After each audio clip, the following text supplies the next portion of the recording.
നമസ്കാരം, പുതിയൊരു വീഡിയോയിലേക്ക് സ്വാഗതം. ഇന്ന് കൽക്കിയെക്കുറിച്ചാണ് സംസാരിക്കുന്നത്. ഇന്നലെ റിലീസായിട്ടുള്ള ഗൾഫ് രാജ്യങ്ങളിൽ ഇന്നാണ് നാട്ടിൽ തോന്നുന്നത് റിലീസായിട്ടുള്ളത് കൽക്കി 2898 AD. പ്രഭാസ്, അമിതാഭ് ബച്ചൻ, കമലഹാസൻ തുടങ്ങിയ ഒരുപാട് നടന്മാരും നടീനടന്മാരും നിരന്നിരുന്നിട്ടുള്ള ഒരു പടമാണ് കൽക്കി. ട്രെയിലർ കണ്ടപ്പം പ്രതീക്ഷകളുണ്ടായിരുന്നു എങ്കിൽ കൂടി അധികം പ്രമോഷൻസും കാര്യങ്ങളും ഒന്നും കൊടുക്കാതെ എന്തുകൊണ്ടാണ് അങ്ങനെ ചെയ്തത് എന്ന് അറിയില്ല. സാധാരണ ഒരു പാൻ ഇന്ത്യൻ മൂവി വരുമ്പോൾ ഒരുപാട് പ്രമോഷൻസും ഒക്കെ ആയിട്ട് എല്ലായിടത്തും ഉണ്ടാവാറുണ്ട്. അത്രയൊന്നും പ്രമോഷൻസ് കിട്ടാതെ ഇറങ്ങിയിട്ടുള്ള ഒരു സിനിമയാണ്. ഹിന്ദി, മലയാളം, തമിഴ്, തെലുങ്ക്, എല്ലാ ഭാഷകളിലും ഇറങ്ങിയിട്ടുള്ള മൾട്ടി ലാംഗ്വേജ് പാൻ ഇന്ത്യൻ ഒരു തെലുങ്ക് മൂവിയാണ് കൽക്കി 2898 എന്ന് പറയുന്നത്.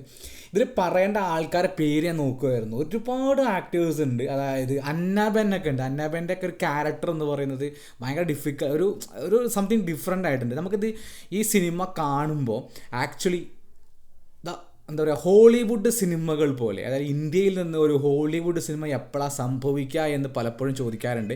അത്തരത്തിലുള്ള ഒരു സിനിമയാണിത്. 600 കോടി ബജറ്റിൽ ഇറങ്ങിയിട്ടുള്ള ഒരു മൂവി. 600 കോടി ബജറ്റ് എന്ന് പറയുമ്പോൾ അതിനുള്ള മൂല്യം ആ സിനിമയ്ക്ക് കാണുന്നുണ്ട്.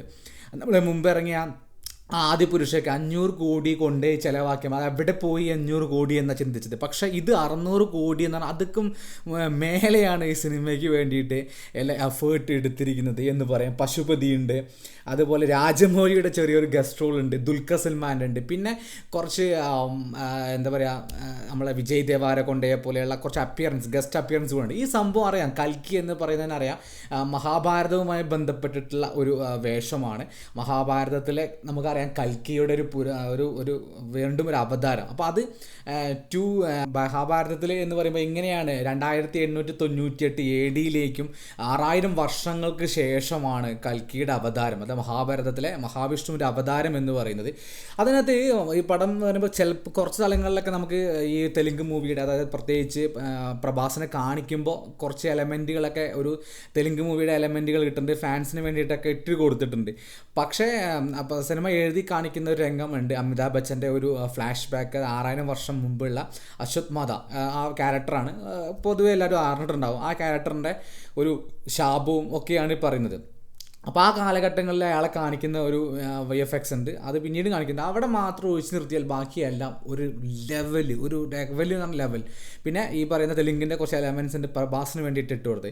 അപ്പോൾ ആ പടം തുടങ്ങിക്കഴിഞ്ഞ് കുറച്ച് കഴിയുമ്പോൾ ആ അപ്പോൾ തന്നെ മൂഡ് ക്രിയേറ്റ് ചെയ്ത് പിന്നെ ഈ പ്രഭാസിനെ കാണിക്കുമ്പോൾ ഞാൻ വെറും തെലുങ്ക് സിനിമ ആയോ എന്ന് വിചാരിച്ചു. അത് കഴിഞ്ഞ് പക്ഷേ പടം പോകുന്നൊരു വേറെ ലെവൽ വേൾഡിലേക്കാണ്. വേറൊരു വേൾഡ് തന്നെ ക്രിയേറ്റ് ചെയ്യുന്നത്. ഇന്ത്യയിൽ ഇത്ര ഗ്രാഫിക്സിനൊക്കെ അടിപൊളിയായിട്ട് ചെയ്തിട്ടുള്ള ഒരു കിടിലൻ പടം. കമൽഹാസൻ്റെയൊക്കെ വേഷം എന്ന് പറയുന്നത് നമുക്കൊന്നും പറയാനില്ല, അത്ര മനോഹരമായിട്ട് ചെയ്തു വെച്ചിട്ടുണ്ട്. ഇതിൻ്റെയൊക്കെ കുറച്ചുകൂടി സന്തോഷ് നാരായണനാണ് ഇതിൻ്റെ മ്യൂസിക് ചെയ്തിരിക്കുന്നത് കേട്ടോ. അപ്പം സന്തോഷ് നാരായണൻ നമ്മൾ തമിഴ് സിനിമയിൽ അറിയാം, ഏറെ ഫേമസ് ആണ് ഒക്കെ അറിയാം. പക്ഷേ ഇതിൻ്റെയൊക്കെ കപ്പിത്താൻ എന്ന് പറയുന്നത് ആരാണെന്ന് നോക്കുമ്പോഴാണ് നാഗ് അശ്വിൻ്റെ അടുത്ത് ഈ 600 കോടി രൂപ കൊടുത്തിട്ട് അങ്ങേരി പടം ചെയ്തപ്പം എനിക്ക് ഒരാഗ്രഹം തോന്നിയത് മഹാഭാരതം എന്തായാലും പുള്ളി തന്നെ ചെയ്യണമെന്നുള്ളതാണ്. പുള്ളി തന്നെയാണ് കഥയൊക്കെ എഴുതിയിട്ടുള്ളത്, തിരക്കഥാകൃത്തും ഒക്കെ പുള്ളി തന്നെയാണ്. അങ്ങനെ ഒരുപാട് മഹാരാജന്മാർ ബാക്കിൽ വന്നിട്ടുള്ള ഒരു കിടിലൻ കാഴ്ച, ഒരു എക്സ്പീരിയൻസ് മസ്റ്റ് വാച്ചാണ് തിയേറ്ററിൽ. നിങ്ങൾ എന്തായാലും തിയേറ്ററിൽ പോയിട്ട് തന്നെ സിനിമ കാണണം കേട്ടോ. ഞാൻ കുറേ നാളിന് ശേഷമാണ് ഞാനൊരു ഇത്ര എക്സൈറ്റഡ് ആയിട്ട് ഞാൻ ആരെങ്കിലും പടം പറയണം പോയി കാണണം എല്ലാം ഞാൻ വിളിച്ച് പറഞ്ഞു. കണ്ടു കഴിഞ്ഞപ്പോൾ ഞാൻ കണ്ടത് തമിഴ് വേർഷനാണ്. മലയാളം എനിക്കറിയില്ല. മലയാളം എത്രത്തോളം എഫക്റ്റീവ് ആവും എന്നുള്ളത് എനിക്കറിയില്ല. കാരണം മലയാളത്തിൽ കുറേ പ്രശ്നങ്ങൾ ഉണ്ടാവാറുണ്ട് സാർ നമ്മൾ കണ്ടു കഴിയുമ്പോൾ. തമിഴ് തന്നെ താഴത്ത് വേർഷനിൽ എഴുതി കാണിക്കുന്ന രംഗം നോക്കുമ്പോൾ നമുക്കറിയാം കുറച്ച് ദിവസങ്ങൾ മിസ്സായി പോയി, എങ്കിലും പെർഫെക്റ്റായിട്ട്. അതും മഹാഭാരതത്തിനെ പുതിയൊരു കൽക്കിയുടെ ഒരു അവതാരത്തിൽ ഇങ്ങനെ ബ്ലെൻഡ് ചെയ്ത് എങ്ങനെയാണെന്ന് അറിയില്ല. സെക്കൻഡ് പാർട്ട് ഉണ്ട്, അതിന് വേണ്ടിയിട്ട് ഇട്ട് വെച്ചിട്ടുണ്ട്. അവിടെയാണ് നമ്മുടെ കമൽഹാസൻ്റെ ഒരു ഇമ്പാക്റ്റ് നമുക്ക് ഫീൽ. ഇപ്പം തന്നെ ആളുടെ ഒരു ബേസ് ഇട്ട് വെച്ചിട്ടുണ്ട്. അമിതാഭ് ബച്ചനൊക്കെ വരുമ്പം അങ്ങനെയൊക്കെ ഈ വയസ്സാം കാലത്ത് എങ്ങനെയാണ് ഇത്ര അഭിനയിക്കുന്നത് പറയാൻ പറ്റില്ല. അതും അങ്ങനെയൊക്കെ ഒരു 8 അടി ഹൈറ്റിലുള്ള ഒരു ക്യാരക്ടർ, അശ്വത്ഥമാത ആ ഒരു പുരാണത്തിൽ പറയുന്നത്, അതിൻ്റെ ഒരു ക്യാരക്ടറിനെ ഈ ഒരു ഇത് വരുമ്പം പുള്ളിയൊക്കെ റേഞ്ച് എന്ന് പറയാൻ പറ്റില്ല, അത്ര സെറ്റപ്പ്. സെക്കൻഡ് ഹാഫ് കഴിയുമ്പോൾ പ്രഭാസം കത്തി കയറി. അങ്ങനെ ഇതൊരു പാൻ ആക്ടേഴ്സ് മൂവിയാണ്, പാൻ ഇന്ത്യൻ മൂവിയാണ് എന്ന് തന്നെ തീർച്ചയായിട്ടും പറയാം. ഒരുപാട് ആക്ടേഴ്സ് ഉള്ള ഒരു മൂവി. തീർച്ചയായിട്ടും അതിൻ്റെ സെക്കൻഡ് പാർട്ട് നമ്മൾ തിയേറ്ററിൽ കാണാൻ വേണ്ടി കാത്തിരിക്കുകയാണ്. അപ്പോൾ നിങ്ങൾ എന്തായാലും തിയേറ്ററിൽ പോയിട്ട് മസ്റ്റ് വാച്ച്. ഇതിൽ ഒരുപാട് സംഭവങ്ങൾ ഉണ്ട്. എൻ്റെയൊക്കെ രോമം എണീറ്റ് കയറുന്നു, ഓരോ നിമിഷങ്ങളും നമ്മൾ എഡ്ജിലായിരുന്നു. അത്ര പവർഫുള്ളായിട്ടുള്ള ഒരു പടം. തീർച്ചയായിട്ടും തിയേറ്ററിലൊരു നല്ലൊരു എക്സ്പീരിയൻസ് ആയിരിക്കും എന്നുള്ളത്